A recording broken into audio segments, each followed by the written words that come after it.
Hey, what's going on? Mark here, and guess what? It's time. We need to plant this tree. It's wilting, it's ready to go in the ground. It can't wait any longer. I can't wait any longer. We're doing it. Let's go. So as you can probably see, I haven't got around to mowing yet. I'm a busy guy. What we do have back here is a shovel, dig the dirt, dig the hole, and a scuffle hoe. We're gonna use this. We're gonna make a space for this tree. We're gonna get it in the ground. It's hot outside. There's fireworks in the background. I can hear thunder over there, cars over there. None of it matters. No excuses. Today we're planting a tree. This is my first time digging into the soil here, and I would love to do a soil test at some point in the future. We don't necessarily care what kind of soil we have here. I'm going to improve it over time. One of the main things we're going to focus on in this channel is improving the soil quality. Where the soil's good, life will be good. However, it'd be great to have that test done just so we can get a starting point to see where we're at. What I'm going to do is dig a hole that's about twice as big as the root area. This will ensure that we have more than enough space to plant this tree. It also gives these young roots a bit of a head start by giving them some soft ground to dig through. Okay, I've been digging for several minutes and it looks like we're hitting a bit of a clay barrier several inches down. I'm going to put the tree in the hole and see how close we are to our planting level.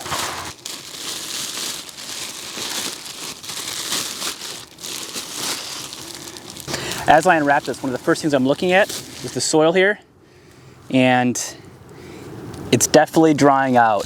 Not nearly as moist as it was in my hands, so we definitely need to get this tree in the ground, give it lots of water.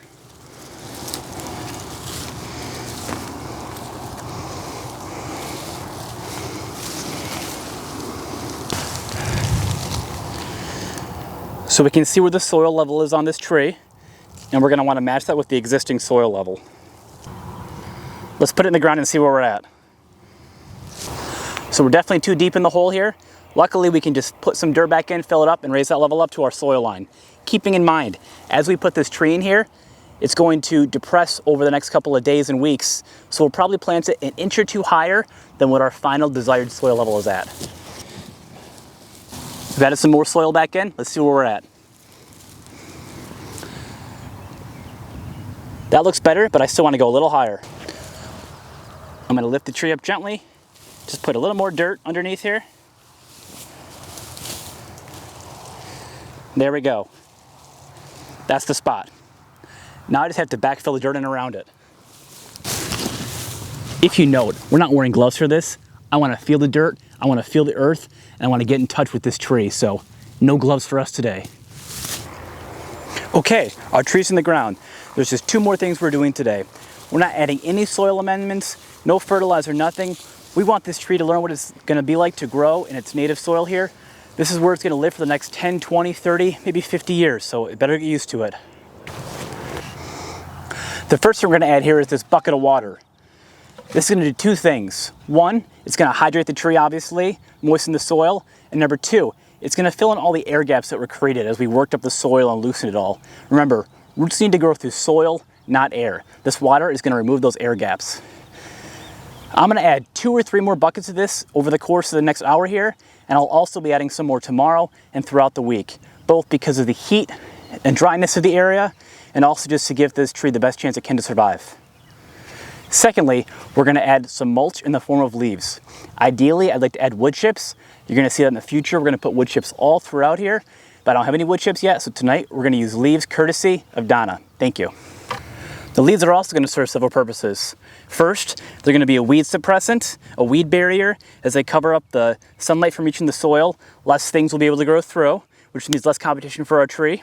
Number two, they're going to act as a mulch or a moisture retention agent. So when it rains, as we pour buckets of water on here, it's going to hold in that moisture and release it more slowly into the soil, which means our tree can go longer without a rainfall. Finally, as these leaves break down and decompose over the rest of the season in the coming years, they're going to provide slow release fertilizer for our tree and the surrounding area. Everything we do on this channel is going to be focused on long-term sustainable solutions. Remember, we want to create a self-contained ecosystem here. It needs to support itself. These leaves are going to help us accomplish that goal.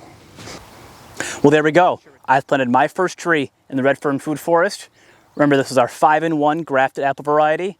I think it's a great first tree. Definitely a little down, a little dry right now. I'm gonna keep adding water the next few hours and over the next several days to take care of it. I hope you all enjoyed this video. There's a lot more to come. Until next time, I'll see you in the forest.